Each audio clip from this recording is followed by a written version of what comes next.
In 2012, HMAS Melbourne was deployed to the Middle East in support of Operation Slipper.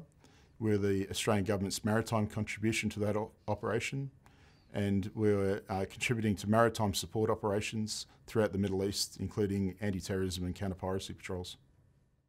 Operating in a coalition as large as the Combined Maritime Forces is quite complex. The Combined Maritime Forces consists of 26 contributing nations, and they have 3 large commander task forces.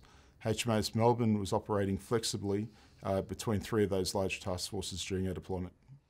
Whenever you leave for a deployment as long as ours, and in this case it was just over 6 months, it's a very emotional day. There's a lot of fanfare.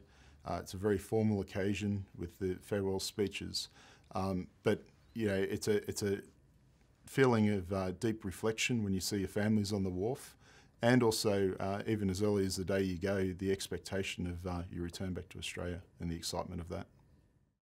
There's no doubt the Australian Navy has a can-do attitude when we go away on operations, and we've demonstrated that many times over the now 53 deployments to the Middle East area of operations since the first Gulf War in 1990.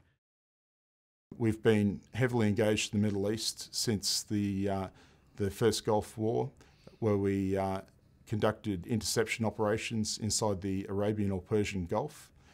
And since the second Gulf War, we've also been very heavily involved in the defence of Iraqi oil terminals, through to our latest mission, which is a more broad maritime security operation focus throughout the Middle East area.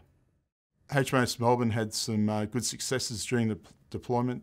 We had reports that we'd successfully interdicted narcotics movements in the area, which can be attributed to support to some of the land operations in Afghanistan. We did some excellent intelligence collection activities during the deployment, and we also deterred some arms shipments in the region. The ship was involved in a number of boardings throughout the deployment.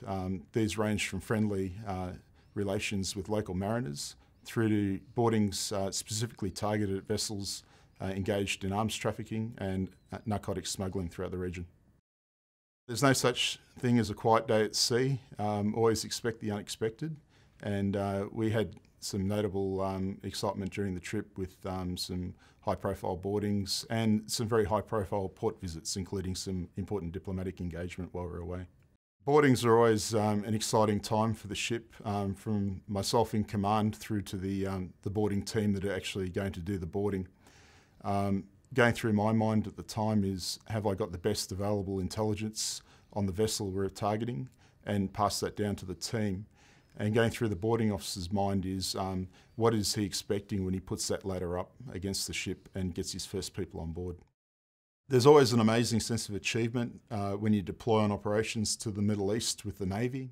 Many of the Australian Navy personnel deployed to Afghanistan have been supporting IED investigations, media affairs operations, and coalition planning. There have also been many Australian personnel embedded in US forces, deployed to Afghanistan, moving around and truly benefiting the mission over there. It's always challenging being away from family and loved ones for so long. With the advent of the internet and email and satellite communications, most of the people on board the ship have an opportunity to call home fairly regularly and keep in touch. That helps alleviate a lot of the stresses of a long deployment such as ours.